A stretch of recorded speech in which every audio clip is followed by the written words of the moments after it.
Brush कटरमध्ये tap and go कसा बसवायचा, brush कटरला tap and go कसा fit करायचा किंवा कसा खोलायचा किंवा कसा बसवायचा. तर प्रथमतः आपण बघू शकतो हा टॅप अँड गो आहे. तो टॅप अँड गो आपण आता काढणार आहोत, पाहू शकता. याच्यामध्ये हा काढत असताना हा ट्रिमर हेड आहे, हे पहिल्यांदा त्याचा वरचा अँटी क्लॉकवाईज नट आहे. हा नट जो आहे याचं थ्रेडिंग आहे ते उलटा आहे, जसा आवळतो तसा निघतो आणि निघतो तसा आवळतो.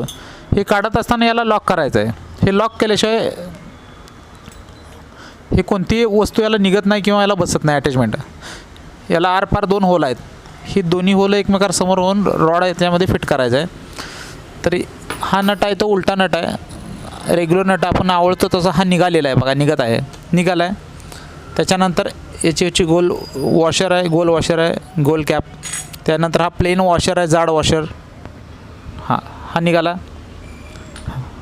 त्याच्यानंतर हे रॉड निघतो आहे, ही गोल कॅप निघते. आता याच्यामध्ये कुठली वस्तू पडत नाही किंवा निघत नाही, लक्षात ठेवा.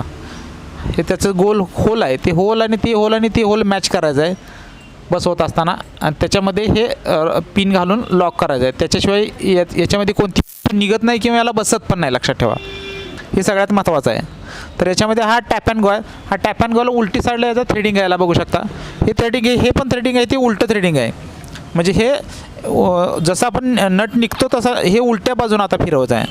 हे कोणतंही जसं अटॅचमेंट आपण जसं खोलतो आहे त्या पद्धतीने याला उलटं फिरवायचं, तर हे बसतं याला. आणि हा खाली जो शाफ्ट दिलेला आहे, हा शाफ्ट हा कंटिन्यू ठेवायचा. जोपर्यंत हे टाईट होत नाही तोपर्यंत शाफ्ट ठेवायचा. त्याच्याशिवाय हा शाफ्ट पिन जर आपण हा काढला शाफ्ट तर हे टॅप अँड गो टाईट होणार नाही, आवळलं जाणार नाही. एकदा पूर्ण हातानं आवळलं बास होते, सफिशियंट आहे ते. आवळून झालं की हा रॉड काढायचा. आता हा टॅप अँड गो तुमच्या ट्रिमर हेडला ब्रश कटरला फिट झालेला आहे. या पद्धतीनं हे आता तुम्ही काम करू शकता. धन्यवाद मित्रांनो.